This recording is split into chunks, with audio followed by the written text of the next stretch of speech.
राज्य महिला आयोगाच्या माजी अध्यक्ष रुपाली चाकणकर यांची अशोक खरात प्रकरणी एसआयटी चौकशी झाली। एसआयटी चौकशीचा ससेमिरा संपत नाही तोवर ईडीनं त्यांना चौकशीसाठी समन्स बजावलेलं होतं। जवळपास 5.5 ते 6 तास आज त्यांची ईडीनं चौकशी केली।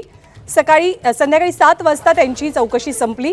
दरम्यान आपला अशोक खरात सोबत कोणताही आर्थिक व्यवहार झाला नसल्याचं रुपाली चाकणकरांनी चौकशीनंतर सांगितलं आणि तपास यंत्रणा पूर्ण सहकार्य करणार असल्याचं आश्वासन दिलं। 11 ते 7 वाजेपर्यंतची ही वेळ आहे। याच्यामध्ये 4-4.5 तासाची चौकशी झाली। याच्यामध्ये जबाब नोंदवणं, टाईप करणं, लिहून घेणं, मधला लंच ब्रेक असा बराचसा काळ होता। पण त्यांचे जे काही प्रश्न होते त्या सगळ्या प्रश्नांची उत्तरं दिलेत आणि मी पहिल्या दिवशी जे सांगितलं होतं ते आजही सांगते।